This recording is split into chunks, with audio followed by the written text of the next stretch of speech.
ಇದು ನಮ್ಮ real ಲೈಫಿಗೆ touch ಆಗುವಾಗಿದೆ.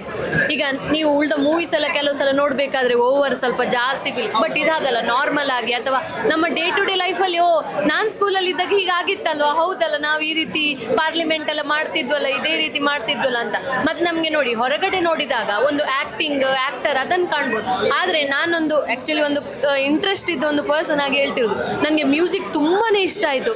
ಯಾಕಂದರೆ ದೊಡ್ಡ ಈಗ ಮ್ಯೂಸಿಕಲ್ ಡೈರೆಕ್ಟರ್ ಎಲ್ಲ ಮಾಡಿದ್ದಂತ ನನಗೆ ಫೀಲ್ ಬಂತು. ಅಷ್ಟು ಕ್ಲಾರಿಟಿ, ಅಷ್ಟು ಕ್ಲಿಯರಿಟಿಯಲ್ಲಿ, ಮತ್ತು ಒಂದು ಹಾರ್ಟ್ ಟಚಿಂಗ್ ಆಗಿತ್ತು ಮ್ಯೂಸಿಕ್ ಆಗಿರ್ಬೋದು, ಮತ್ತು ಡೈರೆಕ್ಷನಿಂದ ಹಿಡಿದು ಪ್ರತಿಯೊಂದು ಕೂಡ ಎಷ್ಟು ಕ್ಲೀನ್ ಆ್ಯಂಡ್ ನೀಟ್. ಎಸ್ಪೆಷಲಿ ಈ ಕ್ಯಾಮರಾ ವರ್ಕ್ ಆಗಿರ್ಬೋದು ಅಥವಾ ಡೈರೆಕ್ಷನಲ್ಲಿ ಇರ್ಬೋದು, ನನಗೆ ಏನು ಅನಿಸ್ತಿತ್ತು ಅಂತ ಹೇಳಿದ್ರೆ ಎಷ್ಟು ಒಂದು ಕ್ಲಾರಿಟಿಯಾಗಿ ತೋರಿಸಿದಾರಲ್ಲ ಕ್ಲಿಯರ್ ಆಗಿ ಅಂತ. ಮತ್ತು ಪ್ರತಿಯೊಂದು ಪಾರ್ಟ್ ಆಗಿರ್ಬೋದು, ಸಾರಿ ನಿಮ್ಮನ್ನು ನಾನು ಮೆನ್ಷನ್ ಮಾಡ್ತೇನೆ, ಆ ಒಂದು ಸಣ್ಣ ಪಾರ್ಟ್ ಆಗಿರ್ಬೋದು ನೀವು ಬಂದು ಹೋಗಿರುವಂಥದ್ದು, ಬಟ್ ಅದು ನನಗೆ ಕೊನೆ ತನಕ ಕೂಡ ಅಷ್ಟು ಮೆಮೊರಿ ಆಗಿತ್ತು ಅಂತ ಹೇಳಿದ್ರೆ, ಇನ್ನು ಮುಂದೆ ಇಂಡಿಪೆಂಡೆನ್ಸ್ ಅಥವಾ ಸ್ವಾತಂತ್ರ್ಯ ಅಂತ ವರ್ಡ್ ಅಂದರೆ ನನಗೆ ನೀವೇ ನೆನಪಾಗ್ತೀರಿ ಅನ್ನುವಂಥದ್ದು ನಂದು ಫ್ರ್ಯಾಂಕ್ ವ್ಯೂಸ್ ಅಂತ ಎಣಿಸ್ಬೋದು. ನನ್ನ ಅಣ್ಣ ಇವರು ಸಹ ತುಂಬ ಎಂಜಾಯ್ ಮಾಡಿದ್ರು, ಎಲ್ಲರೂ ಕೂಡ, ಮಕ್ಕಳು ಕೂಡ. ಅಂದರೆ ನಾನು ಮಕ್ಕಳಿಗೆ ನೀವು ನೋಡಿದರೆ ತುಂಬ ಅರ್ಥ ಆಗದೇ ಇರ್ಬೋದು, ಈಗ ಸಣ್ಣ ಮಕ್ಕಳಿಗೆ ಎಷ್ಟು ಅರ್ಥ ಆಗ್ಬೋದು, ಆದರೂ ಆ ಮಕ್ಕಳಿಗೆ ಒಂದು ಗೊತ್ತಾಯಿತು, ಇದು ಸ್ಕೂಲ್ ಇದ್ದು, ಇದು ಸ್ಕೂಲ್ ಹೀಗೆ ನಡೀತದೆ. ಹೌದೌದು, ಮಕ್ಕಳು ನೀವು ಹೇಗೆ ಎಂಜಾಯ್ ಮಾಡಿದ್ರಿ? ಒಳ್ಳೆ ಆಯ್ತು ಮೂವಿ. ಖುಷಿ ಆಯ್ತಾ?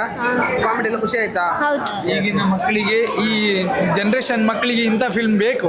ಯಾಕಂದ್ರೆ ಈಗ ಜನರೇಷನ್ ಅವರಿಗೆ ಶಾಲೆ ಅಂದ್ರೆ ಏನಂತ ಗೊತ್ತಿರುವುದಿಲ್ಲ, ಅಂದ್ರೆ ಎಲ್ಲ ಇಂಗ್ಲಿಷ್ ಮೀಡಿಯಂ ಅಲ್ಲಿ ಓದು, ಕನ್ನಡ ಮೀಡಿಯಂ ಅದು ನಾಲೆಜೇ ಇರುವುದಿಲ್ಲ. ಹಾಗಾಗಿ ಅಂಥವರು ಈ ಫಿಲ್ಮ್ ನೋಡಬೇಕು, ಎಲ್ಲರೂ ನೋಡಿ ನಾನು ಹೇಳ್ತಿದ್ದೆ. ಎಲ್ಲರೂ ನೋಡಬೇಕು. ಎಲ್ಲರೂ ನೋಡಿದಾಗ ಮಾತ್ರ ಇಂಡಸ್ಟ್ರಿಯನ್ನು ಕೂಡ ನಾವು ಡೆವಲಪ್ಮೆಂಟ್, ಬರೀ ಕನ್ನಡ ಓದಿ ಓದಿ ಬರೀರಿ ಅನ್ನೋದಕ್ಕಿಂತ ಕನ್ನಡ ಮೂವಿ ನೋಡಿ ಜಾಸ್ತಿ ನಾಲೆಜನ್ನು ಬೆಳೆಸ್ಕೊಳ್ಳಿ.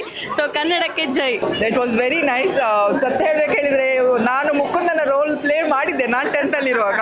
It was the same situation. ಹೇಗೂ ಈಗ ಅರ್ಜುನ್ ಹೇಗೂ ನಾಟಿ ಆ್ಯಂಡ್ ಯೂಸ್ಲೆಸ್ ಬಾಯ್ ಅಂತ ಏನು ಹೇಳ್ತಾ ಇದ್ದಾರೆ, ನನ್ನ opponent who became the what I can say the minister, ಅವನು ಸಹ ಸೇಮ್ ಇದ್ದ.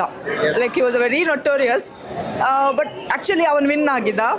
I was in opposition. ನನಗೆ ಏನು ಅವನೀಗ ಹೇಳ್ತಿದ್ದಾನೆ Mukunda, what you was thinking no, ನನಗೆ ಹೇಗೆ ಅನ್ಸಿದ್ದು ಹೇಳಿದ್ರೆ ನಾನು ಅದೇ ಥರ ಥಿಂಕ್ ಮಾಡಿದ್ನೇನೋ ಅಂತ ನನಗೀಗ ಫೀಲ್ ಆಗ್ತಾ ಉಂಟು. Yeah it was really very nice film. Wonderful, A to Z super. ಅದು ನಮ್ಮ ಸ್ಕೂಲ್ ಇತ್ತು, ಒಂದೊಂದು ಕ್ಲಾಸ್ ನೋಡುವಾಗಲೂ ನಮ್ಮ ಸ್ಕೂಲ್ ಇದ್ದು ನೆನಪಾಗ್ತಿತ್ತು. ಬಟ್ ಮಕ್ಕಳು ಸೂಪರ್ ಮಾಡಿದ್ದಾರೆ. ಸರ್ ಆಗಲಿ, ನಾಗೇಶ್ ಇರಲಿ, ಎಲ್ಲರೂ ಒಳ್ಳೇದು ಆ್ಯಕ್ಟಿಂಗ್ ಮಾಡಿದ್ದಾರೆ. ತುಂಬ ಖುಷಿ ಆಯಿತು. ಇಂಥ ಮೂವಿ ಇನ್ನೂ ಬರಬೇಕು. ನಿಮ್ಮದು ಸ್ವಾತಂತ್ರ್ಯ ಹೇಳೋದು ಸರಿ ಆಯ್ತಾ?